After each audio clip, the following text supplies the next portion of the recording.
Hey, so welcome to day 4 of the June Reset Challenge. Today is all about aligning with your values.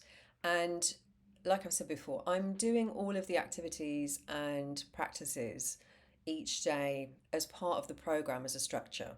So I'm quite familiar with these resources and activities already. But because this program is new and I've put it together in a way that really draws all of those resources and tools together, it is it's actually a new experience for me doing it in this way. And the way that I designed it was to get you to a place where you can start from what's important to you. Because so often when I'm working with clients, the sticking point, the difficult bit to get down to is, what do you want? So very often women will reach out to me and they'll identify that they feel a need for growth and development and that they feel frustrated or disempowered. But the actual process of working out what their goals are, what that looks like, is a process. It's involved enough in itself. And because that's quite often overlooked by traditional coaching methods, it means that it needs a new sort of approach. And that's why I've designed this program to pull together lots of the types of resources and activities that I already use, but in a way which is kind of structured and specific over a period of time that will enable you to get to that point of, this is my aim, this is my goal, this is my ambition, because it's a really necessary part. And the framework that I've designed, which I call the North Star framework, it's split up into three different kind of phases. And the first phase is sort of predominantly what we're looking at in the June Reset Challenge, which is about, like, to recap, so connecting with inner wisdom, zooming out, and finding creativity. And so all of the exercises that I've put together on that, there are different tools that you can use anytime. And for example, the inner wisdom meditation that I did on Monday, I've been doing that daily. And also not necessarily having to listen to it, but just remembering to think about, like, connect it. I close my eyes and I think, how do I feel? It's doing a body scan. But then it's linking to the emotions that I'm feeling. And then it's listening to what I need, or what direction I want to take. And sometimes that voice might say something isn't working, or it might say, this is good, keep going. And that's the real kind of crux of it, because so often that gets drowned out by all of the background noise. So it's really important to be able to tap into that, especially when you feel overwhelmed, because it really helps to bring a sense of groundedness, and it builds trust in your own judgment because it's coming from somewhere, that wisdom within you. And then zooming out, which we did on Tuesday, that's really kind of the practice of assessing what can you control, what can't you control, what you can influence. And like I said before, I find this extremely beneficial, and it helps me to, in some ways, let go of the things that I can't control, but it also nudges me to take a bit more responsibility for the things that I can control. But maybe I'm telling myself, oh, I'll just wait to see how that thing turns out and then maybe I'll do that. But actually, it's about me taking ownership and having movement on it. And then creativity. So we did an exercise yesterday, which was a visualization exercise, and I've basically edited both of those out so you can just look at those separately, the meditation and the visualization. And the visualization is a great one because, again, you can kind of tap into that when you feel the need to get some kind of inspiration. But specifically with this one, it was a process of looking at what is, like, if you can visualize how you want to spend your time, what that looks and feels like, that's a really powerful tool, because we're constantly stuck in this state of, we're here, there's always a gap between where we are and where we want to be, but that's never ending.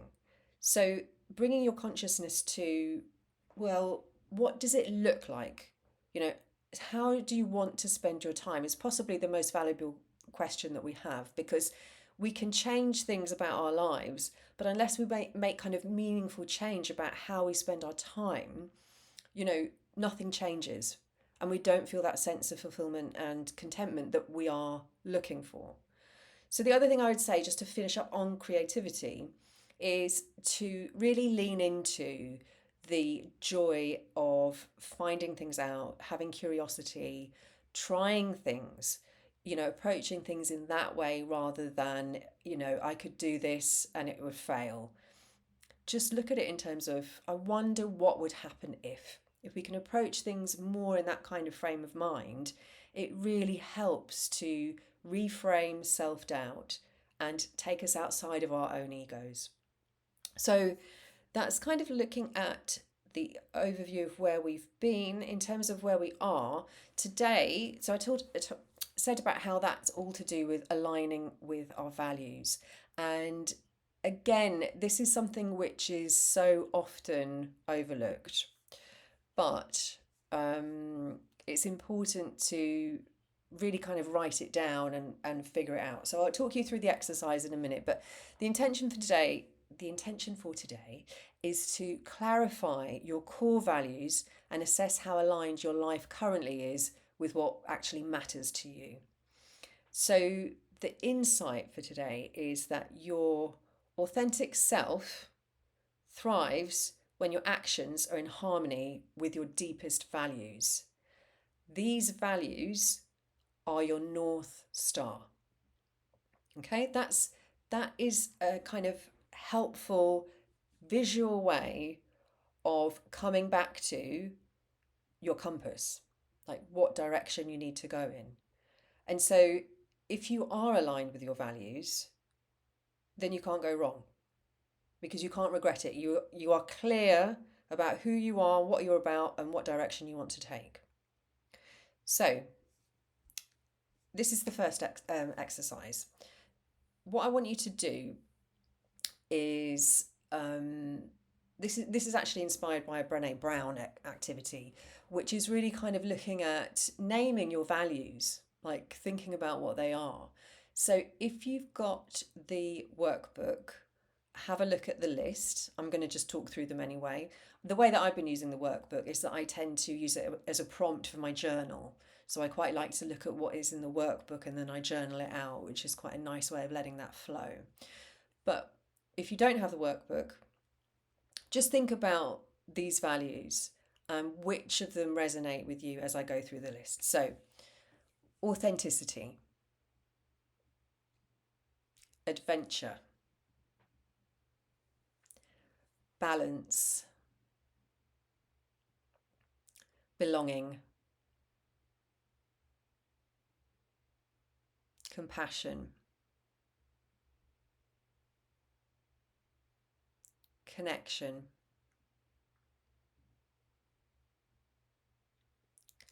contribution, creativity, curiosity, empowerment,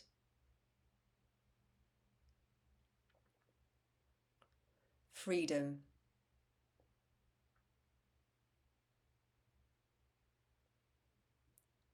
growth,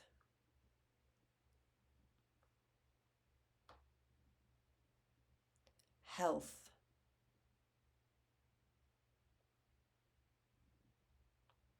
honesty,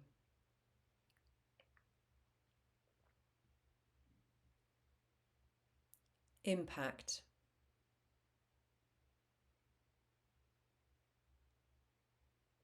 independence,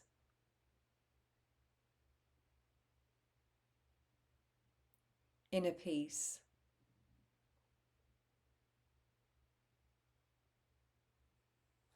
joy,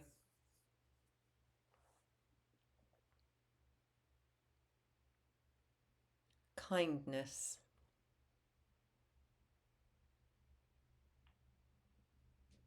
learning,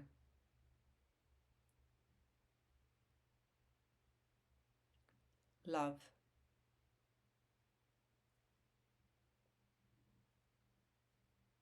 meaning,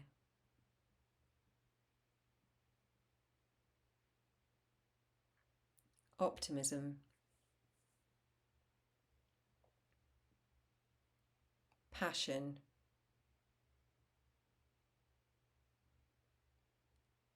peace,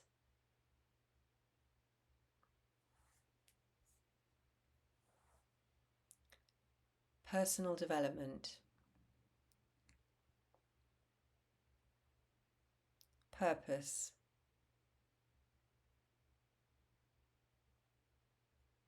recognition,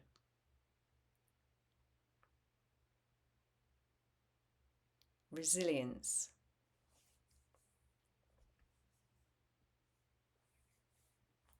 respect, security,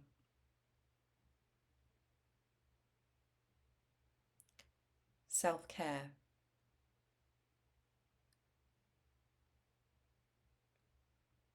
service,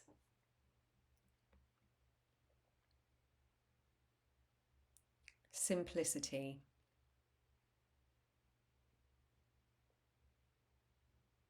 stability,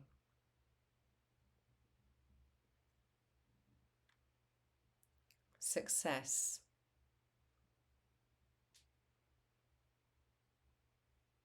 trust,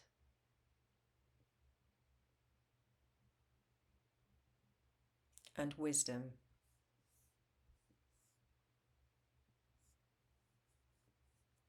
Okay, so there's quite a few words on the list there, but what I'd like you to do is to really think about 5 or 7 of those words that really resonate most deeply with you as what you feel are your core values. And this is about what they are right now, because I've done this activity a few times, and actually I feel that sometimes over time it does change depending on what's going on for me and what my priorities are. So it's more of a focus of thinking about what are your core values now. And then what I want you to do is to choose your top 3 most important values right now. Okay? So I'll tell you what mine are. So once you've have a think about it, come up with your own, be clear on them, be comfortable on them. They don't have to be set in stone, but it's more about thinking what's important to you right now. So mine at the moment are authenticity, balance, and compassion.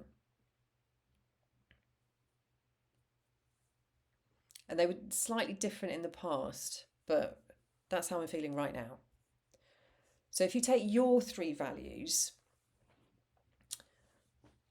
for each one, just consider these questions. So how well does your current life work align with this value? And so just scale it from 1 to 5, 1 being not at all and 5 being perfectly. So just write down that value from your top 3 and identify where you are on that scale. Okay? And then consider what's one small way you could bring more of this value into your daily life. I just want you to think about that and note it down. Okay? It doesn't have to be huge. It could be, so for me, balance, to bring a bit more of that into my daily life. What I was thinking I would do is to set clearer boundaries on when I finish work. So that was one small thing that I could do with balance. So consider the same thing for number 2. Note down your value, your second value. How well does your current life work align with this value? 1, not at all. 5, perfectly. Think about that. And then again, the same question. So what's one small way you could bring more of this value into your daily life? And then I just want you to do the same thing with value 3. So if you want to, you can pause the video now and complete that and just consider where you are on the scale for each of your values. And, if you're number 5, fine. There's nothing more that you can do on that. You're comfortable with it, that's great. If it's anything below a 5, what's one small way you could bring more of this value into your daily life? Okay, so just consider that, take a minute, pause the video, and then come back. So just to finish, the key takeaways from day 4 are really for you to think about which of your top values need more attention. So what are the areas where you could just gently nudge that a bit further if you need to, or if it's something which you feel there's a big gap, it's helpful to explore that a bit more. What's going on with that? Because if it is a key value for you, why do you feel so far away from it? I think that's a really important question to explore and identify. What is happening for you that makes you feel like you're so distant from where your values are? Because that can be a real sign of disconnection. It could be a risk for moving towards things a bit more serious like burnout. There's certainly higher risk of things like anxiety and depression. If you're living in a way that feels like you're so far away from your values, then it's important to look at that, but to look at it with compassion and to recognize what's going on and how there are things that are at play which are bigger than you. It's not all down to you. There might be other things that are happening, but just to think about why is that, what's going on there. And then from there, just consider what's one simple action you can take to better align with that value. So it just needs to be something simple. So if you are feeling like you're miles away from where your values are, be gentle with yourself about it and set a task or a target or an action, however you want to put it, the language that feels good to you, to decide, set the intention around how you want to evolve that, how you want to kind of nurture it, how you want to progress with that. So I think it's a really important point when we're talking about aligning with our values. Very often, this aspect of feeling that we're far removed from our own values can be a real kind of sense of disconnect and frustration because we're not able to show up as our authentic selves. And we know that there's a lot of evidence around how not being able to be your authentic self is so damaging for your mental health. I mean, we see that with people from the LGBTQ plus community where they feel unable to live authentically. And we see it for women because we are pressured into fulfilling gender roles and we take on the responsibility of trying to take care of others and to be good and to perform and to be perfectionist in a lot of ways, that it takes us down a path that is further away from where our values are. And so when we feel that's happening, I would say, it might sound strong, but I would say we have a responsibility to ourselves to realign that. Because the risk is not doing that is really counterproductive, but more than that, it's absolutely damaging to our physical and mental health. And I talk about that a lot, but it's a real kind of crux of bringing this framework together, looking at inner wisdom, kind of where we have control and responsibility, creativity. That's kind of creating the fertile ground to think about what's important to us. How do we want to show up? What do we want to bring? Who do we want to be? Rather than what should we be doing? And for me personally, that kind of question of what am I supposed to be doing? What am I supposed to do next? Was a kind of inner monologue around sort of stress. Oh, do the next thing, do the next thing. A mentor once said to me, do you want to be the rabbit or the hawk? And obviously I want to be the hawk. And so it was just putting that into a sort of visual way of saying you don't have to be the rabbit, you can just change that perspective. You can change it from moving forward through fear or moving forward towards. And if you're moving forward towards your values, then you're the hawk and you're not the rabbit. Okay, so we'll leave it there. I hope you found that helpful. Make sure you make use of that activity. And so you've got the list, it's on the workbook, but also, you can just write them down and pause the video as you go along. So I hope that was helpful. It's been super helpful to me. If you've got any comments, please get involved in the comment section and let me know. And I'll be back tomorrow with day 5. Okay, thanks, bye.